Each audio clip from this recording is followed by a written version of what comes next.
Hi guys, my name is Deb Marnie and I'm from Aussie Maille, and this is our chainmail tutorial channel.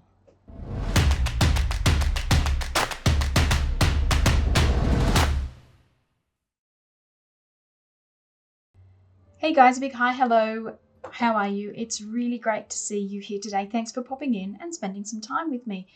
So today I've got a weave tutorial for you. This is a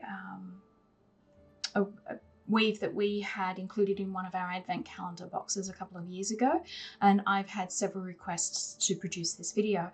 So sorry it's taken so long, but here it is guys. Today I'll be showing you how to do fox weave. All right, let's jump straight into it. Okay guys, so I've got some sample pieces of the fox weave made up for you today. I'll go through them with you now, but coming up on the screen will be a list of all the ring sizes that we use to make these pieces. You'll also find that information down in the description tab, which is below this video. Down there you'll find links to other resources, links to our website, everything that you'll need to create this weave. But to run through these with you quickly right now, our first one over here, this is our 14 gauge AWG version, so that's 1.6mm diameter wire, and the ring ID that I used for this particular piece is 5/16 of an inch or 7.94mm. Our next one is our 16 gauge AWG version, that's 1.2mm diameter wire. The ring ID chosen for this one was 1/4 of an inch or 6.35mm. The next one here is our 18 gauge AWG version, so that's 1mm diameter wire. The ring ID that was used in this one is 3/16 of an inch or 4.76mm. And finally our 20 gauge AWG version, so that is 0.8mm diameter wire with a ring ID of 5/32 of an inch or 3.97mm. Okay guys, we're going to start this today by creating a small chain that is 2, 2, 2. I'm creating this today in our 14 gauge AWG 1.6mm wire with the ring size of 5/16 of an inch. My center chain is going to be the bright aluminium, and the crossovers I'm going to do in a couple of different colors that will hopefully help you see the positioning of the rings. But you guys go ahead and create your sample piece, your starting piece, that is a 2, 2, 2 chain. And once you've done that, meet me back here and I'll show you the next step. Okay, so I've got my starting chain here and I've popped, as you can see, a twist tie loosely on the other end, just to give me something to hold on to. It's not 100% necessary. It's just something I like to do. If you've got a twist tie, go ahead and do it. You could use something like a paper clip. You could use some leftover chains, some leftover rings to form a chain. Whatever you've got on hand that will work is fine. Okay, so I don't have any real trick to this weave, I'll be honest about this. I have had a few people request this video because they had difficulties with the PDF. This weave was part of one of our advent calendar boxes, and I wish I had a trick for this for you guys. I don't really, but I'll do my best to help you out. So what we're looking for here is where we're going to be placing our first ring. So our first rings are going to run from the left to the right, bottom to top of our weave, right? And we're going to want to place that in this space here where our top ring interacts, our top rings interact there, and then this space here where our bottom center ring interacts with the ring here on the left. That is the spaces that we want to place our first center ring into. So I'm going to take up one of my colored rings, my dark rose ring, and I'm just going to pop it into that space. Now, I've found you can weave it through, especially the first one. It's fairly easy to weave into that space, just like that.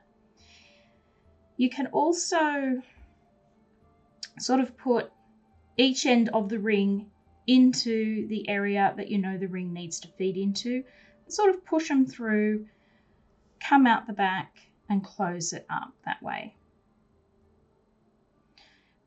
with this weave, you need to be very much aware of the space that the ring needs to go into, and you need to put it into that space. I do apologize if my fingers get in the way. I'm going to do my best to keep them out of the way, but it is a very handsy weave where you've sort of got your fingers all over it trying to get it into the space where you want it to be. All right, so we've placed our first ring, and you can see it's going across our weave, as I said. The next ring needs to go into this space down here at the bottom. Okay, we're going from right to left this time, bottom to top. So we want to go into this space here at the front on the bottom, and into this space here at the top there on our left side. We also want our new ring to go over the top of our old ring on the front, but we want it to go through or underneath our ring here on the back. Okay, so again, just taking up my ring and finding those spots that I need my ring to go into. I'm going to push one end into the first spot. I'm going to push one end into the second spot. Holding it all in place, I'm going to flip my work over, making sure that ring comes in underneath my first center ring,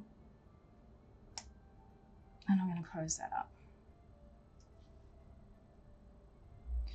And there's our first section completed. So you can see that the champagne coloured ring goes over the top of the dark rose at the front, but goes underneath the dark rose at the back. Excuse that very badly closed ring there. I have used these rings a bit. They are a bit abused. There we go, that's a bit better. Okay, so that's our first section. So to keep working, we now want to add 2 more pairs of bright aluminium to our centre chain. So I'm just going to pop on 2 rings that I've got pre-closed. You don't have to pre-close your rings. Mine just happened to be pre-closed from an earlier attempt at shooting this video where the audio didn't quite work for me. Okay, so through there, through there. And these 2 new pairs of rings brings back our 3 pairs of chains. Okay, so we're using the final chain of our first unit and then our 2 new pairs that we placed. We want to position our rings again the same way as we did before, remembering we want to look for this space here and this space here. This is where we are going to place our first ring into these 2 spaces, and that is going to be one of my dark rose rings.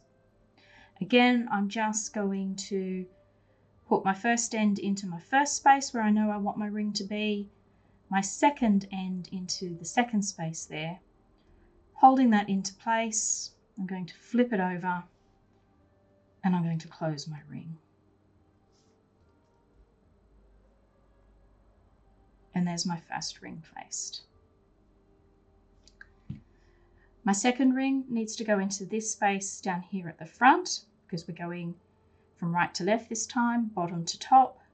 So I want to go into this space here where these rings interact, and I want to go into this space up here where these rings interact.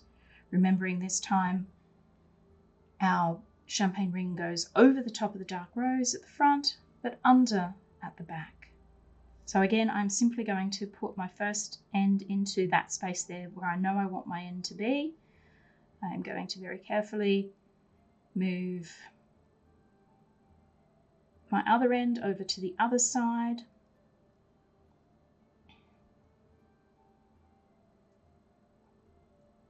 Try that again. I've gotten a little caught up with the rings there. Take that out. Okay, so first end into there, second end into the other space up the top there. Okay, flip my work over.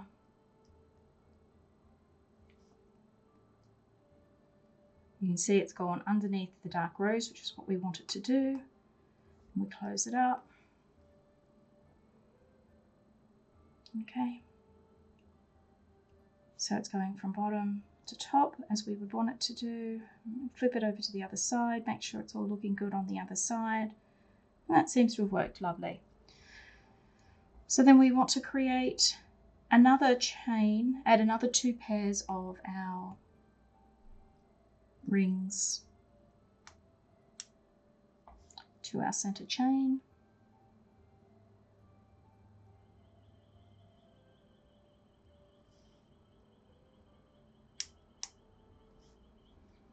Okay, we've got our 3 working pairs of rings again. 1, 2, 3. We're going from left to right, top to bottom. So we're looking for this space here at the front. Let's position that a little bit better for you. This space here at the front, this space here at the back. Taking up my dark rose ring.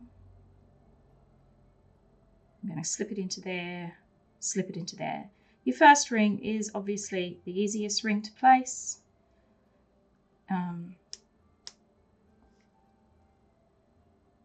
The second one is the tricky one, trying to get it past everything and through everything and getting it to all work properly. Okay, so our second ring again, we're going from right to left, bottom to top. So we're looking for this space here at the front and this space up here at the back. That's where we want to place our ring. Pull my first end in where I want it to be. My second end in where I want it to be. And if you can feed it around, by all means feed it around. I'm just trying to find a way that's a little bit easier for people to handle. I know people were struggling with this. If you can just instinctively feed that through without doing this top and bottom with the 2 cut edges, go for it. There's, whatever it takes to get the rings in the right position for this weave. As I said, it's very much being aware of where your rings need to be placed and placing them in that position. So there you go, you can see that there. And the positions are all the same across the back there. I'll do that just one more time.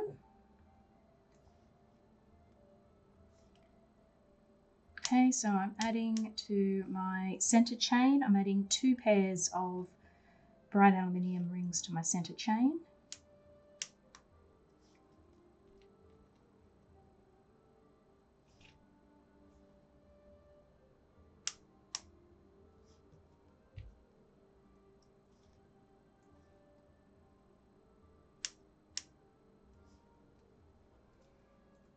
Okay, again, got my work positioned as you see here.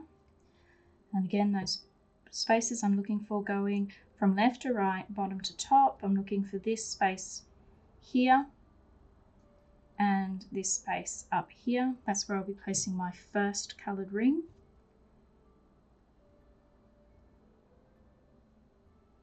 So as I said, that one is very easy. You can just weave that straight into place. No problems with that one. Okay, there's that ring positioned there. Our next one, going from right to left, bottom to top, we want to find the space that's created with our ring here at the front. Okay, and our bottom ring there, and then over here our ring at the back with our top ring there. That's the spaces we're looking for. This one is trickier. So put your first one in where you want it to be. Remember, we're going over the top and we're going into our second space there. Okay, I've got it loosely positioned in there. I'm going to flip my work over and continue to bring that ring through. It needs to go underneath that pink one.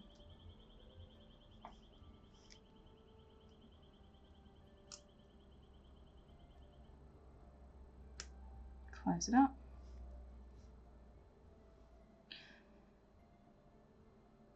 And I've done that the wrong way around. I've just realized I had my rings positioned incorrectly. Okay, never mind. As you can see, you can swap the pattern of your rings around, But let me just place that one again so that it is consistent in the patterning.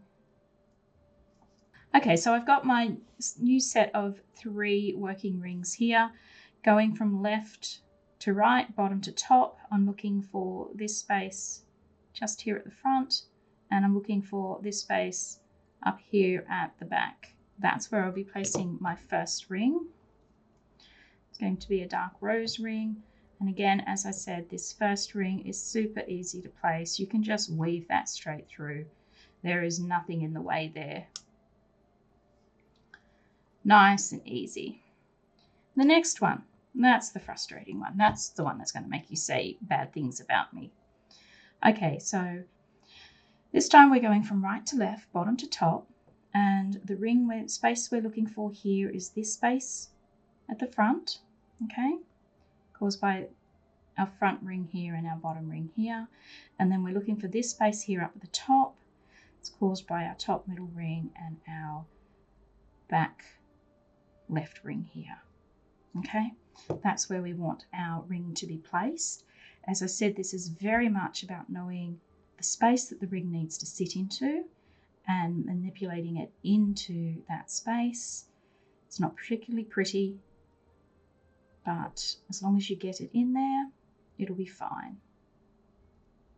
Okay, so into that space there at the front,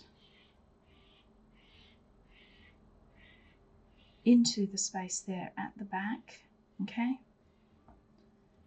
And then I want to push it all the way through, bring it around so it comes underneath my pink ring, and do that up.